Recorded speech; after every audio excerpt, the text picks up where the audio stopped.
Hello नमस्कार good morning, स्वागत आहे तुमचं नवीन एका व्हिडिओजमध्ये। तर आज केलेली आहे किचनची साफसफाई आणि ट्रॉलीसाठी ही जी ट्रॉली मॅट आहे ती मी मागवलेली आहे। आणि किचनची साफसफाई म्हणजे अर्ध किचन मी स्वच्छ केलेलं आहे, जसं की जाळ्या काढणं आणि पोटमाळं बघा त्यावरती भरपूर धूळ साठून राहते आणि ते ओपन ज्या ठिकाणी आहे तिथं आपल्याला मग सारखं साफ करावं लागतं। तर हा जो रोल आहे तो मला वाटतंय 300च्या आतमध्येच आहे। तर एका रोलमध्ये आता दिसायला रोल मोठा दिसतो, पण ह्यामध्ये कागद हे जे मॅट आहे ते म्हणजे कागद जो आहे हा कमी आहे। क्वालिटी वगैरे ह्याची छान आहे, पण क्वांटिटी म्हणाल तर कमी आहे। फक्त 2 ट्रॉल्यामध्येच हा जो ट्रॉली मॅट आहे ते बसलेला आहे आणि थोडंसं शिल्लक फक्त राहिलेलं होतं।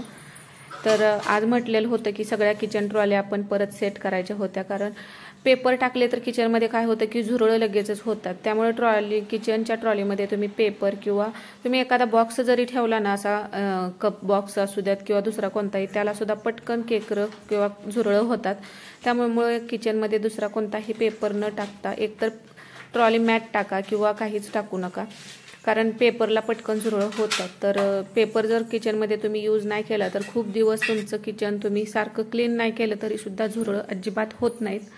तर बघा ह्या वरच्या ट्रॉलीमध्ये ताटं वाट्या होते, ते सगळं साफ करून मी ट्रॉली छान धुवून स्वच्छ पुसून घेतली आणि नंतर यामध्ये हे अशा पद्धतीनं दोन्ही ट्रॉल्या ह्या फक्त अरेंज झालेल्या आहेत। आणि बघू शकता एवढाच तुकडा आता याचा शिल्लक राहिलेला आहे।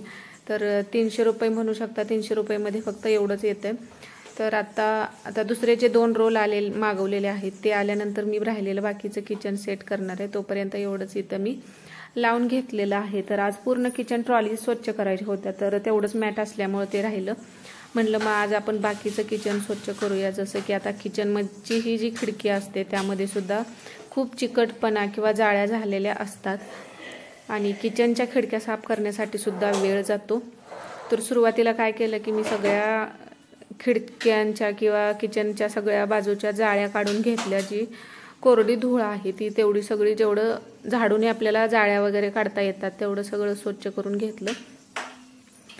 तर किचन आपण महिन्यातून किंवा 2 महिन्यातून साफ करायला, म्हणजे डीप क्लिनिंग हे आपण रोजच्या रोज करत नाही, म्हणजे महिना 2 महिन्यातून आपण, किंवा आपल्याला वाटलं की आज खूप खराब झाले तर त्यावेळी आपण क्लीन करतो। आता गणपती येत आहेत, गणपती झाले की दसरा असतो आणि दसऱ्यानंतर दिवाळी, ह्या तिन्ही वेळेला आपण किचन स्वच्छ करतो। पण नंतर खूप गॅप पडतो, आपण पाडव्याला एक करतो आणि पाडव्यानंतर मला वाटतं परत बऱ्यापैकी गॅप पडतो। मग जेव्हा केव्हा आपल्याला वाटतं की घाण झाले त्यावेळी आपण स्वच्छ करतो।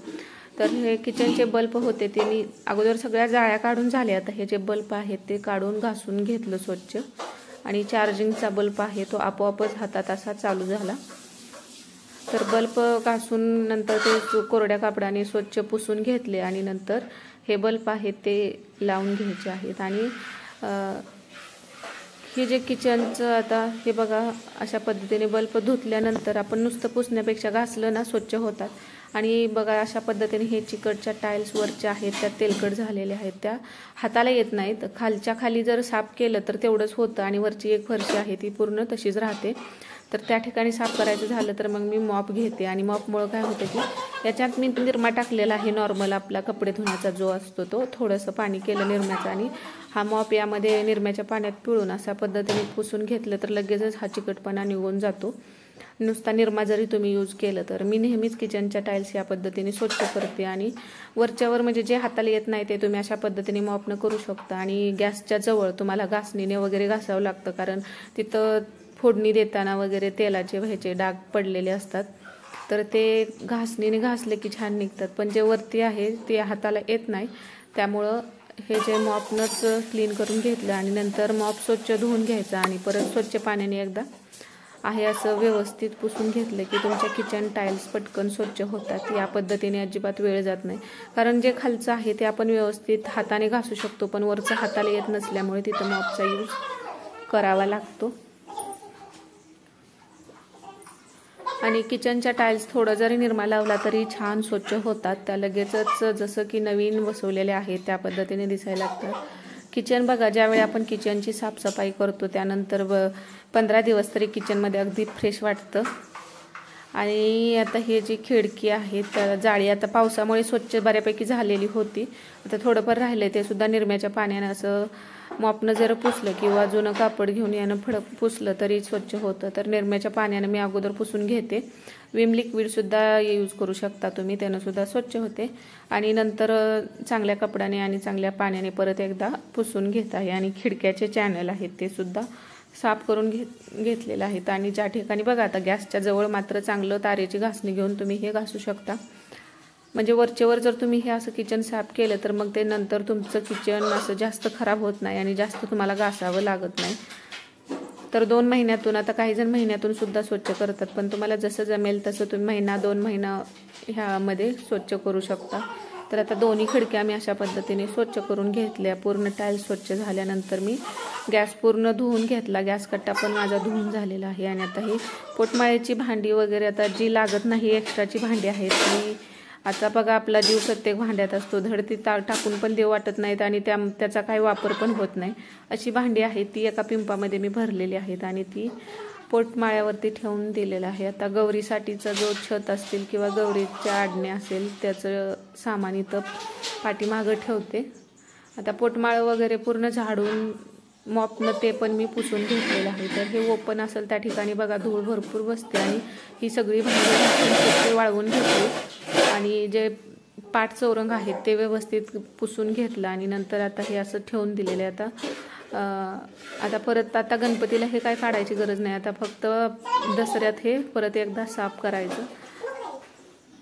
म्हणून मी हे आता गणपतीच्या अगोदरच हे साफ करून घेतलेलं आहे. तर हे जे एक्स्ट्राचं डब्बं असतील किंवा न लागणारं साहित्य असतं ते कधी तर आपल्याला यूज होतं ते वरती ठेवून दिलेलं आहे.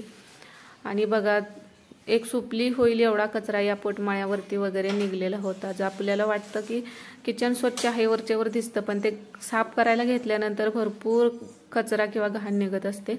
नंतर ह्या ज्या ट्रॉल्या आहेत त्यासुद्धा मी अशा पुसून घेतल्या. तर विम लिक्विड आधी त्या नॅपकिनला मी एका ओला नॅपकिन त्याच्यामध्ये बुडवून घेते आणि नंतर त्या नॅपकिन अगोदर पुसते आणि दुसरं एक असं साडीतले जे ब्लाऊज पीस असतात बघा त्याचे धागे वगैरे अजिबात लागत नाही त्याने मी हे ट्रॉल्या आहेत त्या व्यवस्थित पुसून घेते.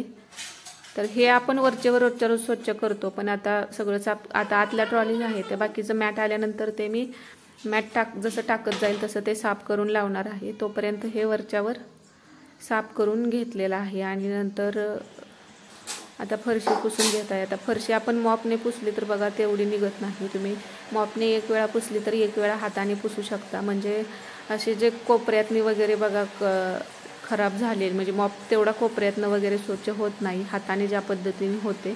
त्यामुळे कधीतरी असं हाताने सुद्धा आपण पुसलं पाहिजे. बऱ्यापैकी किचनच आपलं जरा खराब होतं, कारण इथंच सगळं तेलकट जेवणाचं सांडमांड सगळं होत असते.